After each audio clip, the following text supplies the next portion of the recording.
Hello friends, welcome again to my channel Asma's Botany. Okay, today we will discuss about the new topic, that is the pleiotropy. So first of all, the pleiotropy, it is studied in the genetics. Okay, so what is the meaning of this term pleiotropy? First of all, it is a Greek word. It is made up of from two words. First is the pleion, which means more, and second is the tropos, which means characters. So the term pleiotropy means more characters. Okay, so we can explain it by the definition of pleiotropy. The definition is when one gene controls more than one character. Okay, in any organism. So we have already discussed that Mendel says that there will be one gene that control only one character, but in the gene interactions, after the Mendel, in the gene interactions, many scientists like Batson and Punnett, Correns, etc. says that there will be more than one genes that are responsible for controlling only one character. Okay, but here the term pleiotropy means there will be only one gene, but this one gene control more than one characters. This is known as the pleiotropy, and the gene which is known as a pleiotropic gene, and the gene which control more than one character is known as the pleiotropic gene.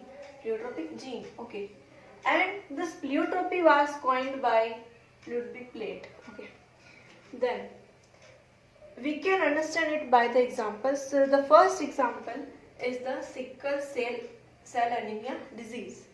So sickle cell anemia disease is a hereditary disease. So in the inheritance of the sickle cell anemia disease, we can study the pleiotropy.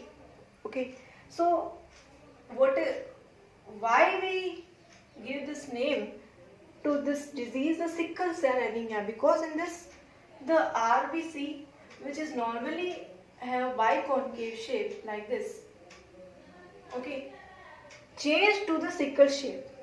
So what is the reason behind this? Why this shape changed from the biconcave to sickle shape? So the reason is because of the point mutation in the hemoglobin HB gene that codes the beta chain. Okay, so point mutation means some change. Here the point mutation means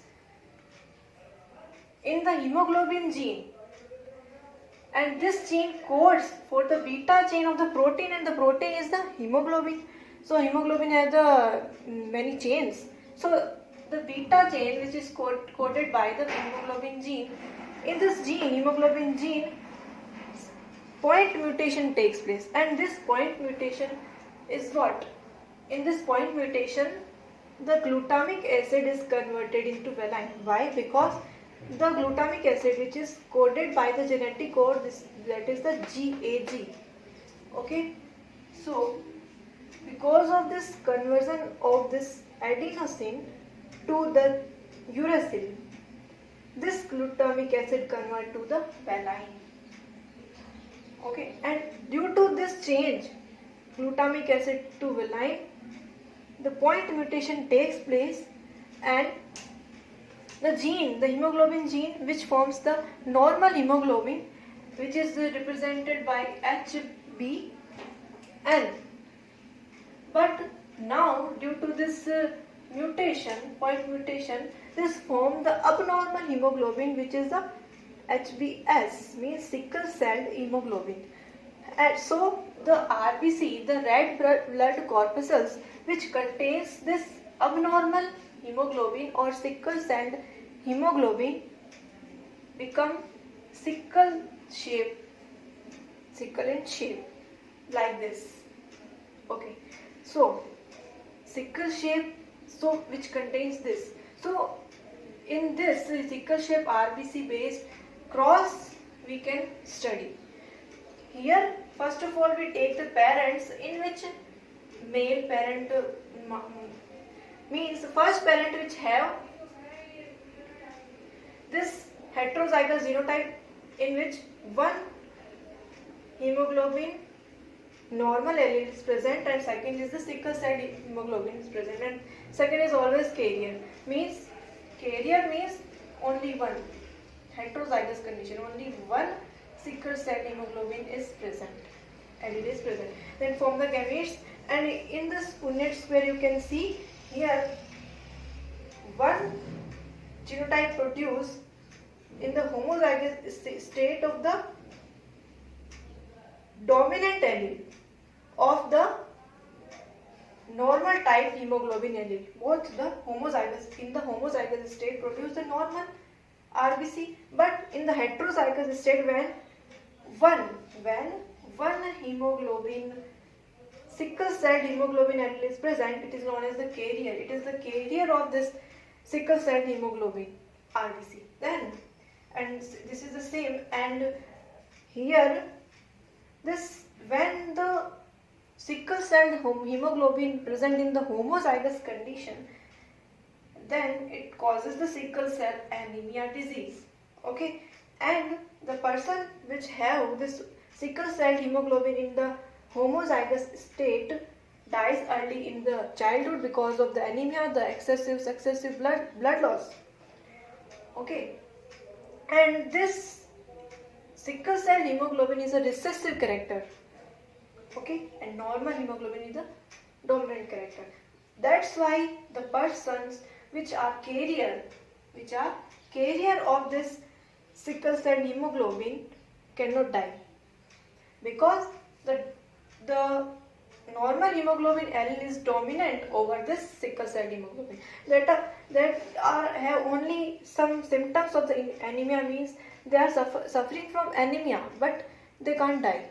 Okay, so why we are studying this sickle cell anemia in the pleiotropy? Because in pleiotropy, more than one characters are controlled by a single gene. So here the two characters are, first is the anemia and second is the prevention from malaria. Okay, due to the formation of the sickle cell RBC, first of all the anemia is produced. Okay, so this anemia is two types. When the sickle cell hemoglobin is present in the homozygous state, then the person dies in the early childhood due to the anemia, and successive loss of blood takes place. Okay, but the carrier means only one sickle cell hemoglobin allele is present, then the person suffers from common anemia only. They can't die. Why? Because this is the recessive character. Recessive allele.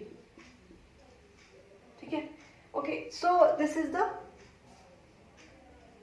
recessive allele. So this normal type hemoglobin allele dominant over this recessive sickle shaped hemoglobin allele. So that's why the person can't die. Only anemia is present, only common. Okay, so and the second character is the prevention from malaria. Why? The persons which have this sickle cell hemoglobin allele in their blood don't suffer from the malaria. Why? Because the malaria parasite, which is the Plasmodium, okay, and this malaria is transmitted by the female Anopheles mosquito. But the parasite is the Plasmodium. So this parasite does not get the nutrition properly from the sickle shaped RBC, because the shape is changed, the oxygen is not available. So easily not available oxygen. So this Plasmodium can't take the nutrition from the blood from the sickle cell RBC. So this parasite dies. So the prevention from the malaria takes place. So we are studying it in the pleiotropy. That's because of the two characters that are produced, that are controlled by only one gene, that is the hemoglobin gene that codes the beta chain. Okay, so the two characters are, first is the anemia and second is the prevention from the malaria. Okay.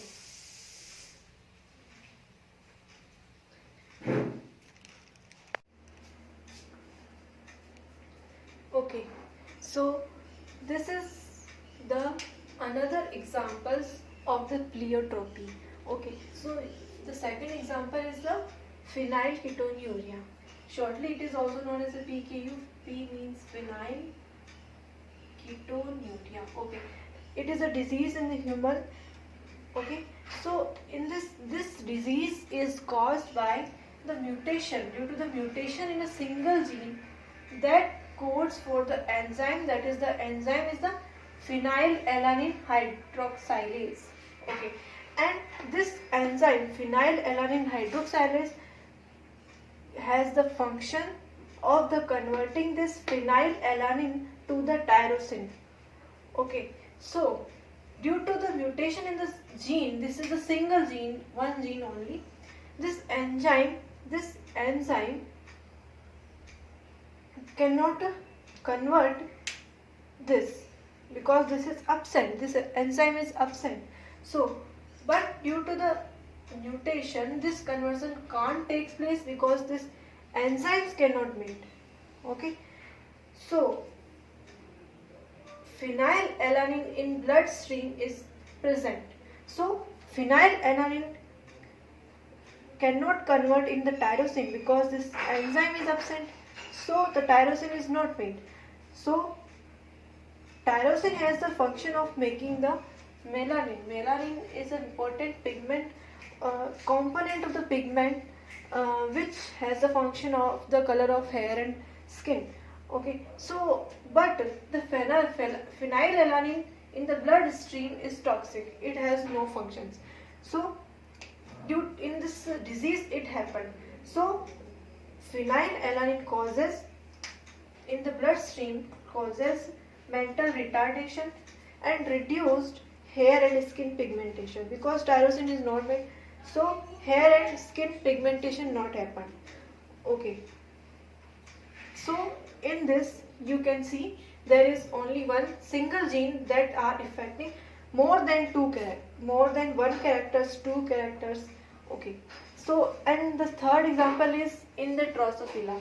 In the Drosophila you can see the recessive gene for the white color of eyes in the Drosophila when present in the homozygous state.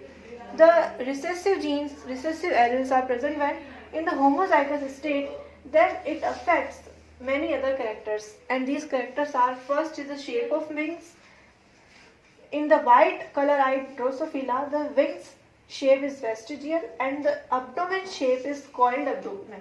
Okay, it is fixed for the white color eyes Drosophila. So here you can see in the Drosophila case, this white color of eyes is the character which is controlling by a single gene, and this gene also controls these two characters also, the shape of wings and shape of the abdomen. So this is why this is known as, we are studying this in the pleiotropy. And here the two functions, the mental retardation, reduced hair and skin pigmentation, are the two characters that are controlling by a single gene. Okay, so that's why we are studying it in the pleiotropy. So that's it. So okay, I hope you understood, and stay tuned for the next videos. And if you like the videos, press the like button and share it, and don't forget to subscribe my channel Asma's Botany and press the bell icon for the latest update. Thank you.